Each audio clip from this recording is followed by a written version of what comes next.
For years, a picture of Angkor Wat sat quietly on my bookshelf, its ancient towers peeking out from behind stacks of novels and travel guides. It was more than just a photograph. It was a window into another world, a constant reminder that adventure was waiting somewhere far beyond my daily routine. That image felt like a silent invitation from a distant land, calling to me with the promise of discovery and wonder. It wasn't just a photograph, it was a promise of mystery, a whisper of a forgotten empire that once ruled the jungles of Cambodia. Every time I glanced at it, I imagined the stories hidden within those ancient stones. The name Angkor Wat conjured vivid images in my mind. Jungle-clad temples rising from the mist, serene stone faces smiling through centuries, and the echoes of monks' footsteps in silent corridors. I had dreamt of this journey for what felt like a lifetime, my imagination running wild with visions of lost kingdoms and ancient rituals. The idea of walking where ancient kings once trod filled me with anticipation. I pictured myself tracing the same paths as explorers and pilgrims from centuries past, feeling the weight of history beneath my feet. The time had finally come to answer the call. My heart raced as I zipped up my backpack, knowing that soon, I would be stepping into the world I had only seen in dreams. Evenings spent poring over maps and stories of the Khmer Empire only fueled my excitement. I read about the rise and fall of dynasties, the intricate carvings, and the legends that still linger in the temple shadows. Packing my bags became a ritual, each item a step closer to my dream. I carefully chose clothes for the humid jungle, a camera to capture memories, and a notebook to record every moment. The thrill was palpable. I was finally going. The airport buzzed with energy, and every announcement felt like it was meant just for me. I pictured myself wandering through silent corridors, dawn painting the temple's towers in gold, the air thick with the scent of frangipani and ancient stone. These daydreams fueled my journey before I'd even left home, each one adding to the sense of wonder and possibility. With hope in my heart and a suitcase full of sensible clothes, I set off, ready to embrace the unknown and let the adventure shape me.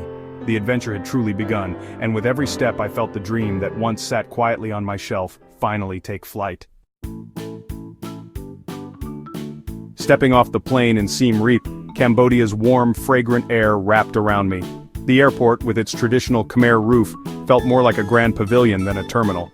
Driving into town, I watched mopeds zip by, tuk-tuks buzzing, and rice paddies stretching to the horizon. The landscape was timeless, alive with energy and tradition. The people's radiant smiles were my first true wonder, genuine, welcoming, and kind. Cambodian hospitality was immediate and disarming. Settling into my hotel, the sounds of Siem Reap drifted in, market chatter, wind bells, children's laughter. That first evening, I simply listened, letting the atmosphere wash over me. I knew then this journey would be even more special than I'd imagined. Cambodia was already capturing my heart. My days in Siem Reap before visiting Angkor Wat were a deep dive into local life. Exploring by tuk-tuk, my driver Dara became my unofficial guide, sharing stories of his family and village. The old market was a sensory overload, lemongrass, galangal and prahok filling the air. I tried everything: fish amok, beef lok lok, Kai TV for breakfast.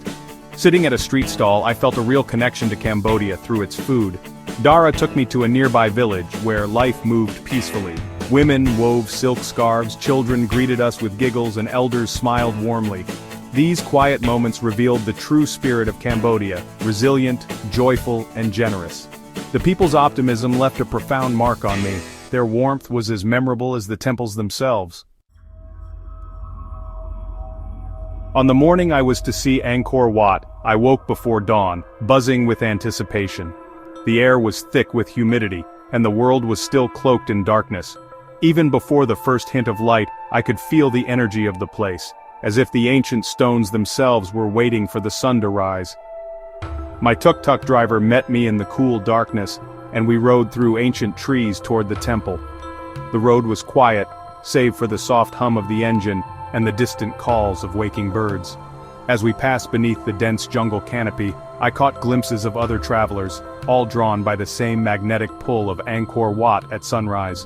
Crossing the wide moat, I caught my first glimpse, Angkor Wat's silhouette rising like a mythical beast. The temple's reflection shimmered in the still water, and for a moment time seemed to stand still. The anticipation built with every step as the sky slowly shifted from black to deep blue. Even in faint light, its 5 towers were unmistakable. grander than any photograph. The scale of the temple was overwhelming, its silhouette both mysterious and inviting. I realized that no image could ever truly capture the feeling of standing before this ancient wonder as the world awakened around it. I stood speechless, awed by its scale and majesty. The sheer size of Angkor Wat, combined with the delicate details etched into every stone, left me breathless. It was as if I had stepped into a dream, one that had been waiting for centuries to be discovered. Walking the stone causeway, lined with Naga serpents, I felt connected to centuries of pilgrims. Each step echoed with the footsteps of those who had come before me, kings, monks, travelers, and worshippers, each drawn by the same sense of wonder and reverence. Touching the worn stone, I imagined the processions of kings and priests before me. The carvings beneath my fingers told stories of gods and battles, of devotion and artistry. I felt a deep sense of gratitude to be part of this living history, even for a fleeting moment. The air was reverent, broken only by birds and insects. The sounds of nature blended with the silence of awe, creating a symphony that felt both ancient and eternal.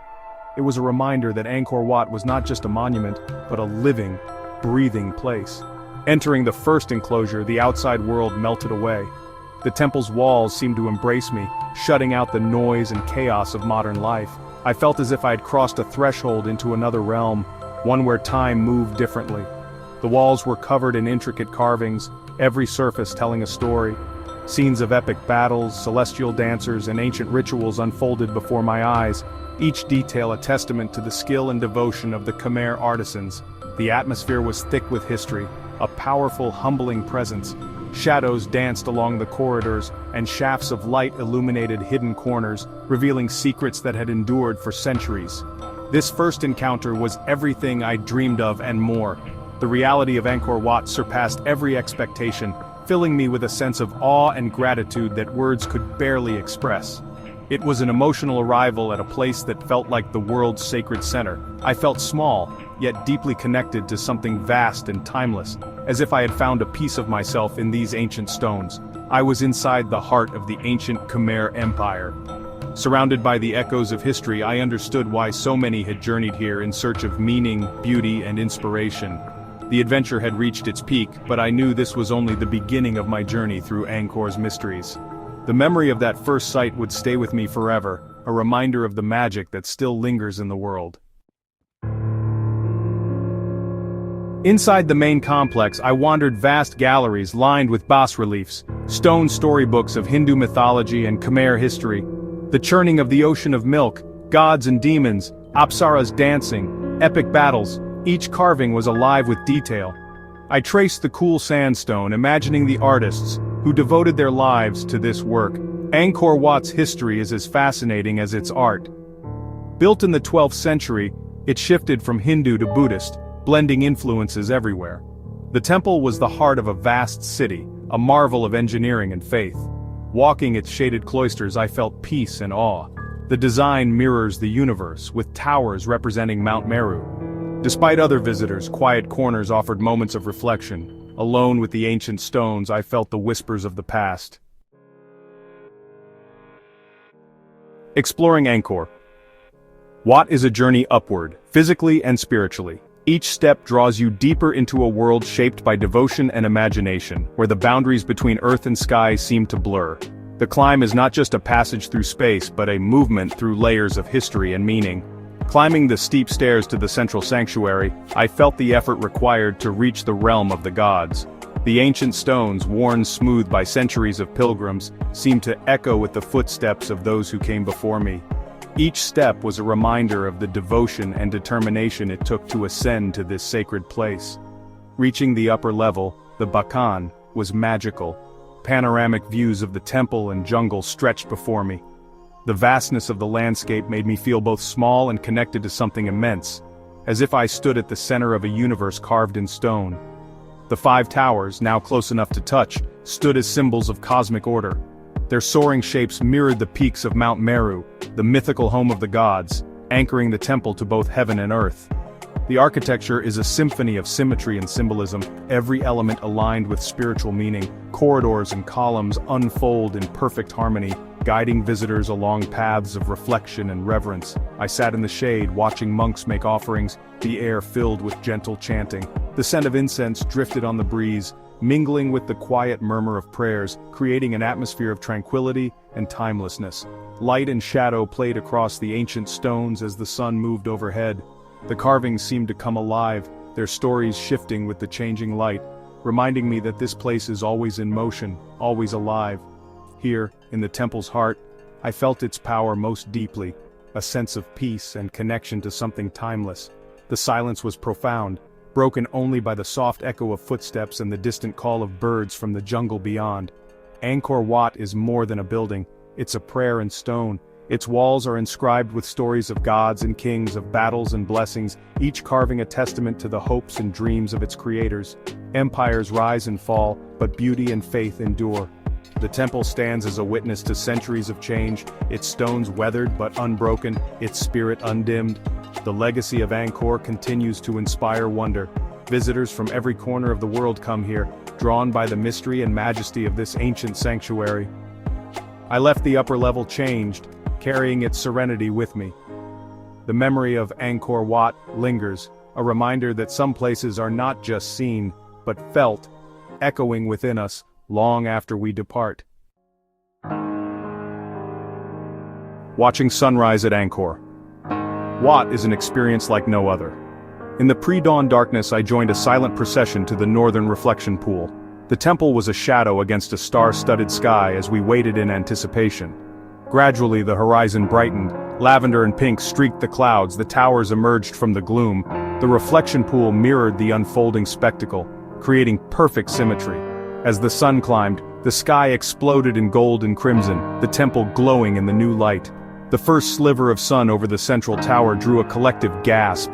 It felt as if the ancient temple was reborn each morning. I lowered my camera, wanting to experience the moment fully. The sunrise was more than beautiful, it was spiritual, a reminder of renewal. Witnessing this daily miracle at Angkor was a privilege. That image is etched in my memory forever.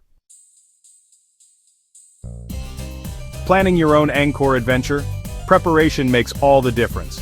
Allow at least 3 days to explore. Not just Angkor Wat, but Bayon, Ta Prohm, and more. Hire a local guide or tuk-tuk driver. Their knowledge brings the temples to life and helps you avoid crowds. Dress for the climate. Light, breathable clothes, modest attire, and comfortable shoes are essential. Stay hydrated, wear sun protection, and carry a small backpack for essentials. Embrace Cambodia's pace. Explore in the cool mornings and late afternoons, rest during the heat. Take time to sit quietly and absorb the atmosphere. The magic of Angkor is as much about what you feel as what you see. Let the ancient stones speak to you. Your journey will be unforgettable. Leaving Cambodia was harder than I expected. As my plane rose, I looked down at green fields and waterways, heart full of sweet sadness. This was more than a trip. It was a journey into the heart of a remarkable country, and into myself. Angkor Wat isn't just a place you visit, it changes you. The spirit of the place lingers, in the smiles of the people, the reverence of the monks, the laughter of children. Angkor stands as a testament to human creativity and resilience. If you feel the urge to visit, go, walk the ancient causeways, climb the stairs, watch the sunrise, meet the people, taste the food, let Cambodia's magic work on you. I left a piece of my heart there, promising to return. The spell of Angkor endures. Until next time, Cambodia.